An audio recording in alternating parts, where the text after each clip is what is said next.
All right. So I texted you, Kyle, man, and I said, I want to talk Jokic.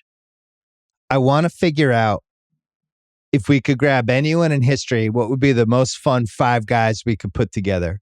And the caveat was, I just think Bird and Magic and Jokic have to be three of the five. So who are the other two? And now people listening will be like, well, why those three? What about Jordan? What about LeBron? What about Kobe?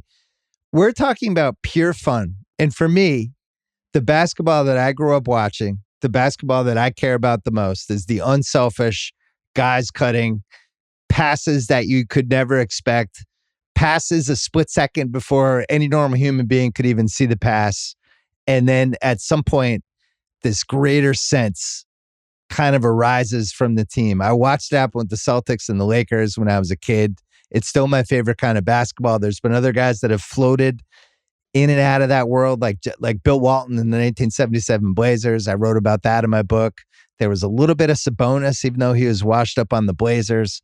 But for the most part, Magic and Bird always levitated above everybody else with this. There was some sort of collective, unselfish something that those teams had that were just different than any other type of basketball team. And look, there's been other examples, right? Like I think the 2013 Heat, they hit some sort of thing during that 27-game winning streak that was really, really special. I think the stuff Curry and Draymond do and have done for the last 8 years, and the way that the Warriors play with each other, and there's an unselfishness with that too.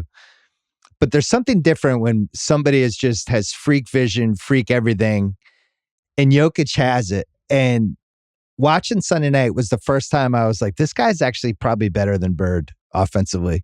Oh. And yeah, like because he's taller. Yeah. I think they have all the same skill set. I think Bird Are was you a better okay? Yeah, I'm okay. I think Bird was a better shooter. Bird one more. Jokic has a lot to go to catch up with him. I'm just talking about the unselfish passing thing. Jokic is his body and the fact that he's taller than Bird was and he can see over people. It opens up a couple different things that Bird couldn't really do, like his little screen, little things that Jokic can do, and then his ability to pass over the top and find cutters. And I just never seen anything like it. Like this is like Walton had it for a brief time on Portland. He came back with the Celtics, and off the bench he had it, and it was amazing to watch. Jokic is doing this night after night after night, 38 minutes a game. When we saw Sabonis was basically washed. This guy is the best passing center ever. And I really think he is on that level now with Bird and Magic for me as a passer. So let's go 86 Bird, 87 Magic, and 2022 Jokic. So our assignment was, out of anyone in NBA history, who would be the most fun other two guys to put with those three? Yeah. So you go first, then I'll go. I came at this. I was trying to think about, and I'll plug Tyler Parker's like league pass, like entertainment value. I was trying to like zag and think of it a different way, like what would be fun to watch, like if I wasn't doing it like in the basketball sense. So I'll say that up top. I did consider like, would it be fun to just, if this team was playing people, how would people come at them? And I would assume they'd need some kind of enforcer. So I was like, what are the wine bottle enforcers? I was like, would it be like Oakley 94? I'm trying to think of who the guys would be that would be the Rodman. My buddy Ben Taylor, who's a big historical guy. He suggested Rodman, like 89 Rodman would be fun with this group because of his cutting and his rebounding and stuff like that. I decided to stick with just sort of like the ball movement idea here. The first one that I think with this team, I think you would need some movement. And the thing that this is like the most like over the plate, easy slam dunk one ever. If you put Curry on this team, it would be the most fun thing to watch in the history of basketball, just to start with. If we're talking, Curry's wine bottle year, 2015-16, obviously, I mean, he was phenomenal. I would go last year.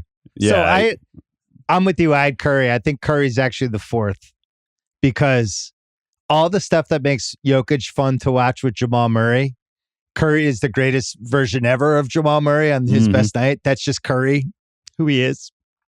And I think putting that with all three of these guys, I don't even know what that looks like. And worst case scenario, he could just space when Magic and Jokic or Bird and Jokic or Bird, like whatever, they're just doing two-man game stuff. And Curry could just be in the corner like, I'm over here, guys, if you need me. but then he could also do the Jamal Murray and the Curry Draymond kind of stuff. But instead of Draymond, it's Jokic or it's Bird. I think he needs to be on the team. Well, one thing I was thinking about, if you had this team out here, you got to think of like how basketball would be different. Like if we could use the things that are going on in modern basketball. And one of the big things that's happened is just like short roller, like picking screeners who have guard instincts. Like Bruce Brown is a guy who had some guard experience, and then he comes in the league, and you put that guy as a roller who can pass the ball. Magic as a screener is very fun to think about. Now, you could easily, I know what people are going to say. You could be like, okay, LeBron, yes, obviously. But I think that like Steph wouldn't even have to just stand in the corner. If you thought about what he would do, like just moving a little bit, if he sets a couple off-ball screens, that makes Bird's ISO life easier. That makes Jokic's ISO life easier. I think he's the obvious thing, and his. You talk about ramping up from what Murray does with Jokic. I mean, he's just one of the best best shooter of all time, one of the best ball handlers of all time too. Yeah, so with Magic, it's either 85 Magic or 87 Magic. 87 Magic was a little bit slower, but had the junior skyhook game refined at that point. He averaged like 24 a game, was just a better scorer. 85 Magic was definitely more like on the go, had the ball more. If you were going to put LeBron on this team, it's probably in that Magic spot. Yeah. And I can't lose Magic, but you could absolutely talk me into putting LeBron on this team. All right, we'll lock down Curry as the 4 starter. So I had a wild idea on this one. Just if we were just doing experiments, like if we were messing with the lineups, because we know Jokic doesn't necessarily have to play center because we know he can shoot threes. He could space the floor.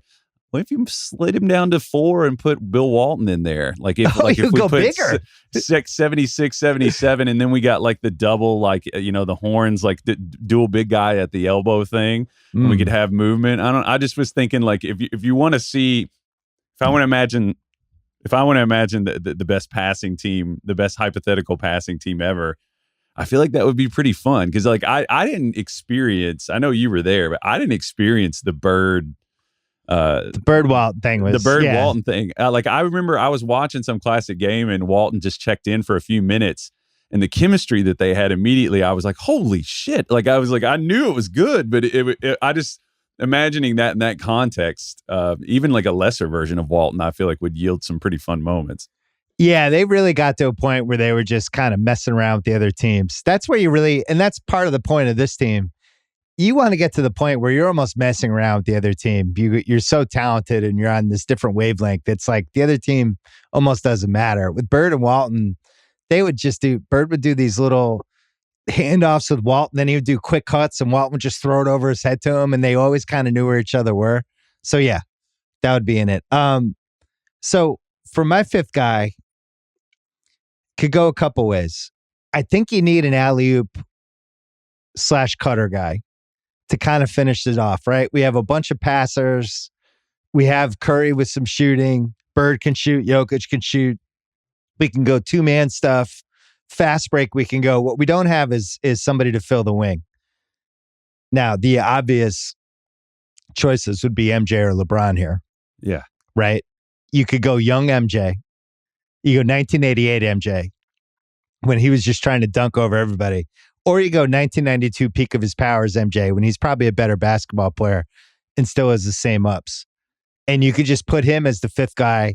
He doesn't have the ball as much. He's running the floor all the time.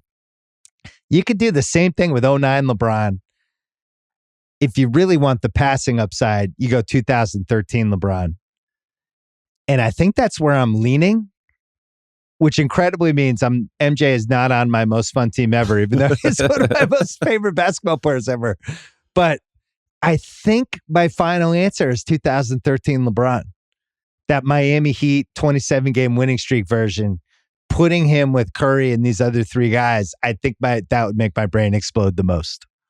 Well, in your defense, I would say that like we're talking about like Michael Jordan really needs a lot of defense, in the world and in culture and things like right. that. Like this is his first loss in a while, not making the most fun team ever. That's what I said about when that trophy came out. I was like, yeah, we need to be giving Jordan his credit. But I think the thesis of what you're talking about is pretty clear here, which is like like passing, ball movement, cutting, and Jordan, I'd still think he's the best ever, but like it was a different thing, and Yeah.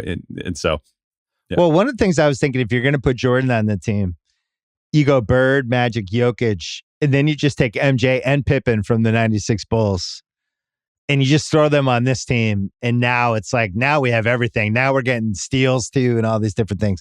For alley-oop guys, 1977 Doc, 86 Dominique, 92 Sean Kemp. Just as like a toy for these guys. I'm like, hey, here's Sean Kemp. He can dunk everything that's at least 12 feet high. Just have fun, guys. And then the other one who has been lost in history now is 2012 Blake. Oh, yeah. Who was dunking over everybody. And when you're talking about like that Aaron Gordon type cutter, so if you gave me Bird, Magic, Jokic, Curry, and then Blake, your only job is to set screens and roll to the basket and try to dunk on guys, I feel like might be the best version of 2022 Aaron Gordon, right?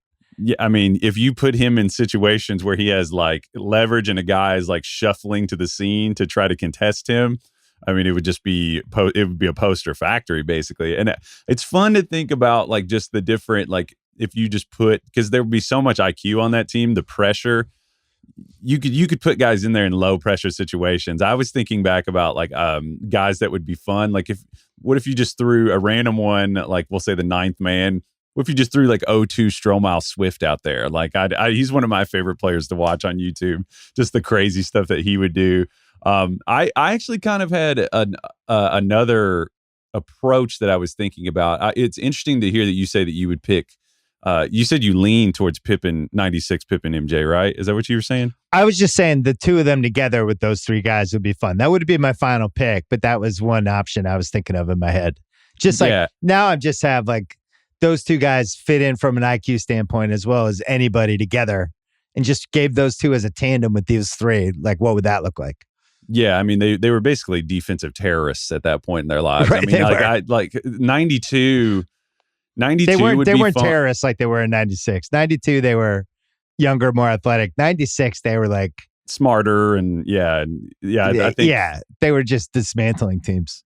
In terms of finishers, I mean, I think 2000 Vince Carter would be really fun. I'm not allowing Vince on this team. Sorry, okay. Sorry, Vince. Grudge against him. The other like alignment that I was thinking about, 88 Jordan. And tell me what you think about this. I thought it would be pretty interesting because this guy was an underrated passer. Is the 2003 wine bottle for Tracy McGrady? If you put him in there, if you put them in there as a duo, because McGrady averaged 5.5 assists, and he was actually shot 38.6% from three on 6 attempts in 2003, which was a lot for the time. I think he would have just slotted right in there. And the thing about this team that I think is interesting, if you wanted to put a super selfish iteration of Michael Jordan, like in 1988, these guys all defer so much. Like Jokic doesn't give a shit. He'd be like, absolutely, go for 40. I'll pass you the ball. And Bird and Magic, the same kind of thing. That's why it's fun to think about those two guys. Like Jordan, I would say was kind of an underrated passer too in that sense. You'd keep some of the ball movement, but you get the big finishes. It'd be an offensive nirvana for sure. That would be the 01 Kobe argument too. Where I always lean the most T-Mac athletic. in that era, but I would rather have 88 Jordan, but that would be the same kind of thing. Two more. I was thinking in the Curry spot. 07 Nash, just from the IQ stuff. I think he could hang with those guys. And then I can't believe I'm saying this. I hope I don't get struck by lightning. 2016 Kyrie Irving. When that was on the list, I was like, okay, we'll talk about that. So I was thinking about how Jamal Murray clicks with Jokic and who is the best possible version of the stuff Jamal Murray is good at. And the answer is actually Kyrie. Like he's a 50, 40, 90, incredible handle, and never really played with anybody like Jokic. And I just think if you put 2016 Kyrie with Jokic for like a week, it would be pretty amazing. I wouldn't want 6 years of it, but if you're just talking about a couple games, that would be fun. And then the only other one I had was 2017 Durant, because we saw him fit into the framework of an unselfish team, and it was kind of better than anyone thought, but he also has the ability, and all these years later still does, of if you need 2 points, he can get it. He can run the floor. He can just kind of fit in, doesn't need the ball. The ball moves with him. And I think he's another one that would be a fun one. But I think my final answer is 22 Curry and 2013 LeBron. I think that's pretty fair.